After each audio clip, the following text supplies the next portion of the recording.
You feel that, don't you? That little spark of fizzing power in your veins? It's not something that you've learned from reading a stuffy old book, and you definitely didn't get it by making a questionable deal with an entity in a dark alley. It's just you. For a decade, the Sorcerer has been D&D's poster child for innate, raw magic. But with the 2024 rules, the class has gotten a little bit of a facelift. And we're not talking about a fresh coat of paint. The core of the class itself has gotten a little bit of a tune-up. This video is going to be your guide to commanding the chaos. We're going to break everything down from the 2024 Player's Handbook. We'll look at the new level up progression, check out the updated subclasses, and get you ready to go from rookie spell slinger to a true master of metamagic. The Sorcerer is back and, dare I say, better than ever. Before I get into the core identity of the Sorcerer, let me introduce myself. I'm Sir Bearsworth, guiding creators, shaping worlds, and forging heroes. So, what's the deal with sorcerers? While wizards are hitting the books, and warlocks are making phone calls to their sugar daddies to up their allowance, the sorcerers simply have the magic in them. That fantasy is still the core of the class, but the 2024 rules really lean into it now. It's not just about knowing a handful of spells anymore.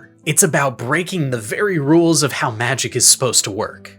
Let's take a walk through the new progression, because this is where the 2024 redesign really shows its strengths. At level 1, you get spellcasting. And much to everyone's enjoyment, you are now a prepared spellcaster, which means each day you can swap out what you're bringing to the adventuring table. You also get access to the new game-changing feature, innate sorcery. As a bonus action, you unleash your innate inner power for an entire minute, giving you advantage on spell attack rolls, and increasing your spell save DC. You can do this twice per long rest, giving you a massive power spike right from the start, and really setting you apart from all the other spellcasters. At level 2, you get your signature features, starting off first with Font of Magic. This gives you access to the oh-so-crucial resource sorcery points, which fuel many of the magical shenanigans you will about to be getting into with your metamagic. Before I get ahead of myself, you can also use your sorcery points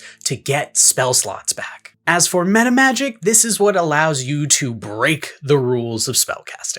Want to double the duration of a spell? That's extended spell. Need to hit an enemy in the distance? That's what distance spell is for. You start with 2 options and gain more as you level up. This is truly the heart of the class, customizing magic to your will. At level 3, you get to choose your sorceress origin, aka your subclass. At level 4, we get our first ability score improvement or feat.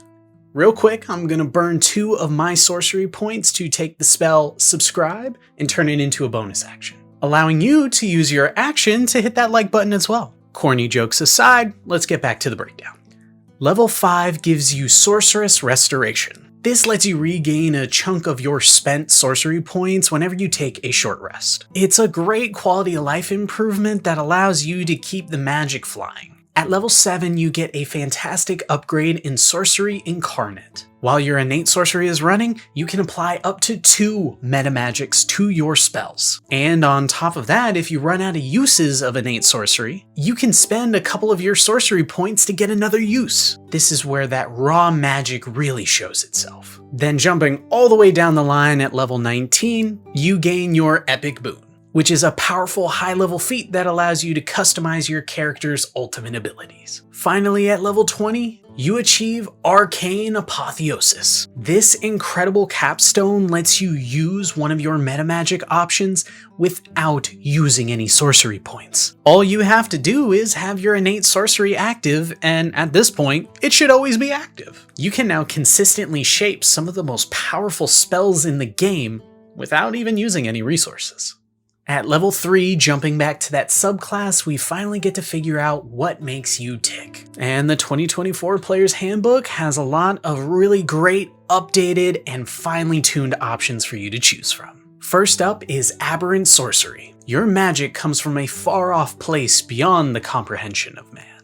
At level 3, you get access to a list of psionic-themed spells and as well as the feature telepathic speech, letting you communicate mentally with a creature of your choice, and this persists for several minutes and up to miles apart. At level 6, you get Psionic Sorcery. This allows you to cast your psionic spells more cheaply using your sorcery points, and without verbal or somatic components, making you a ultimate subtle caster. You also get Psychic Defenses, giving you resistance to psychic damage, and advantage to avoid or end the Charmed or Frightened condition. Then at level 14, you get Revelation in Flesh, allowing you to spend sorcery points to transform your body, giving you a swimming speed or a flying speed, or letting you see invisible creatures or turn into a worm. You can sneak through small spaces. I imagine it can be useful. And finally, at level 18, you get Warping Implosion. This allows you to warp the very space around you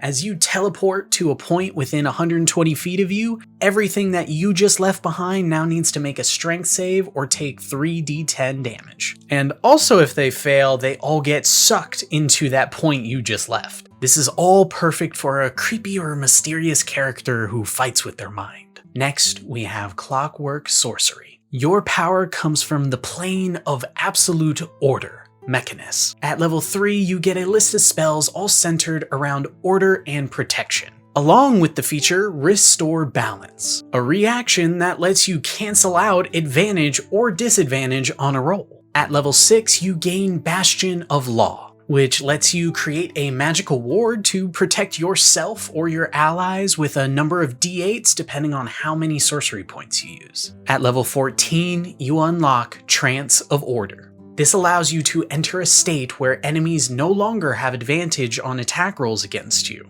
and you get to treat any roll of a 9 or lower as a 10 when it comes to your attacks, making you an incredibly reliable force on the battlefield. And at level 18, you gain Clockwork Cavalcade. You summon the spirits of Modrons to help you out in a pinch. You can restore up to 100 hit points, repair damaged objects instantaneously, or dispel every spell of level 6 or lower that may be affecting you and your friends. And did I mention that this takes over a 30-foot cube? If you like the idea of being a precise, calculating force of nature, this one's for you. Our next is a reforged classic, Draconic Sorcery. The power of dragons runs through your veins. At level 3, you get Draconic Resilience. This boosts your hit points as well as give you a natural armor, 10 plus your dexterity and charisma. You also get access to a dedicated spell list, all with very dragon-flavored spells. At level 6, you gain Elemental Affinity. This lets you add your charisma modifier to damage of spells that match your ancestral element, as well as gaining resistance to it.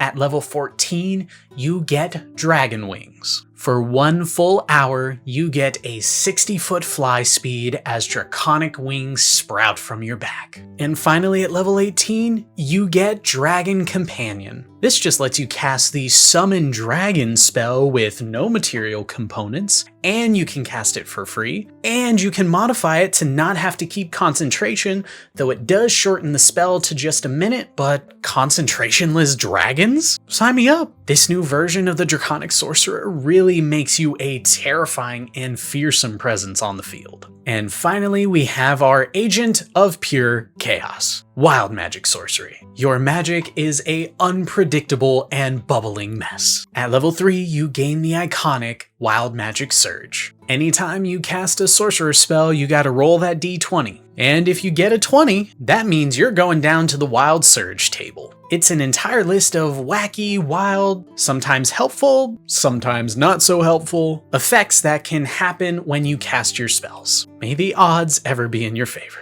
Also at level 3, you get access to Tides of Chaos. This allows you to give yourself advantage on a roll, but you are guaranteeing a surge next time you use a sorcerer spell. At level 6, you gain Bend Luck, allowing you to spend sorcery points to affect the rolls of other creatures, giving a d4 bonus or penalty to the roll. At level 14, you gain Controlled Chaos. This just gives you the chance to roll twice on the Wild Surge table and pick your favorite option. And finally, at level 18, you get Tamed Chaos. Now, you no longer need to roll on the table. You get to pick whatever effect you want as long as it isn't the final row, finally giving you say over the mayhem you're causing. It's a thrilling way to play, embracing the randomness and just seeing what happens.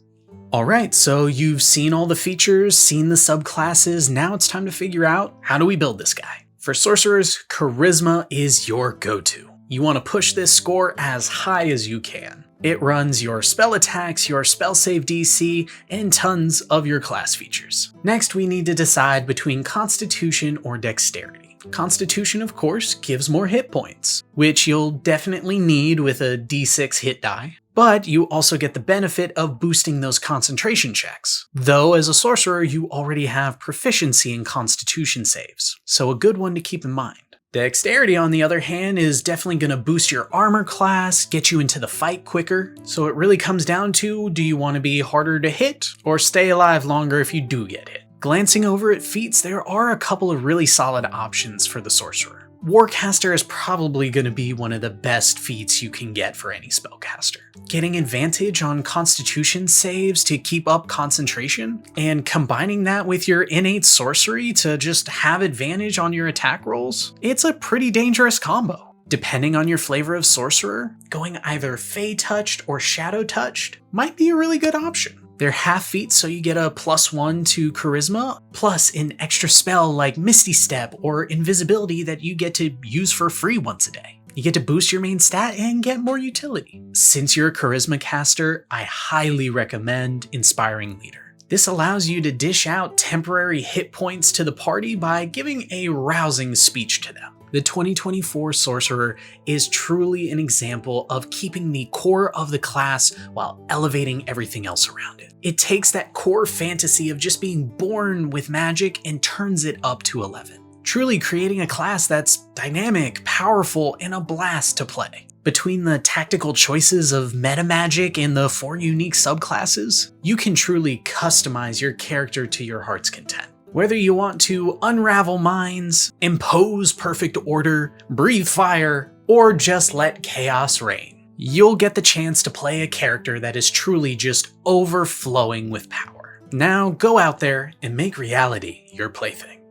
But that's the Sorcerer. Let me know what you guys plan to build for your next Sorcerer and drop it in the comments below. And if you enjoyed the video, make sure to hit that like button and don't forget to subscribe.